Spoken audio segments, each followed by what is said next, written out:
A 55-year-old versus a 20-year-old. Who is more likely to die from a drug overdose in 2023? It's actually 55-year-olds who are at the highest risk. That's right, they're more likely to overdose than 20-year-olds. Don't worry, I've done something about it. I've created an AI-generated calendar predicting how many people will die from a drug overdose death over the next 2 years.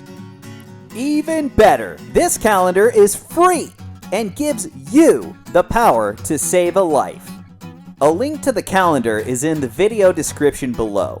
Be sure to like, subscribe, and smash that bell for more data-driven updates.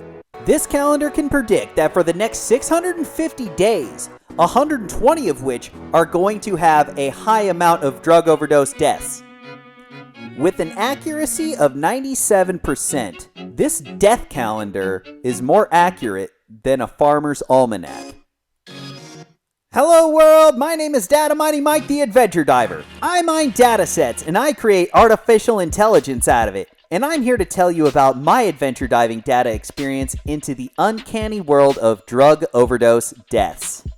We took a deep dive into a new data set from the state of Connecticut, which includes over 9,200 rows and 49 columns. The biggest principal component of these deaths are synthetic opioids.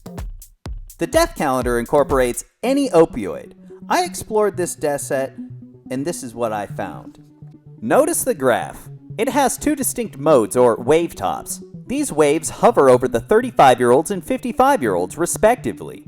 Notice, when exploring age and sex, 50-year-old women are at double the risk than 20-year-old women. Take note of this frequency spike on 55-year-old men. But that's not all I found in the data. I discovered that black victims have over a 51% probability of having cocaine in their system when they die from a drug overdose. That's a staggering number, and one that needs to be addressed. At some point you might think, well, maybe there are certain time or times of year that people die from opioid overdose. But you would be wrong. I conducted a statistical test for seasonality, which came back negative. Therefore, there is no specific time of year when people are more likely to die of a drug overdose.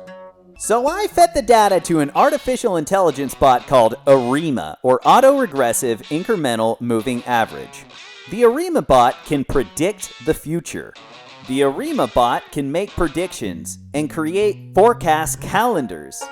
There is one glaring trend though. That is the number of deaths continue to rise. If you want to make a difference and help improve the human condition, I invite you to click the link below in the video description to get the calendar that can predict how many people will die from drug overdose deaths in the next 2 years. If you have any questions, be sure to leave them in the comments below. If you're a nerd and you want to watch a video on how I conducted my data analysis to make this calendar, click this video here. Thanks for watching. Be sure to like, subscribe, and smash that bell-shaped curd for more data-driven updates.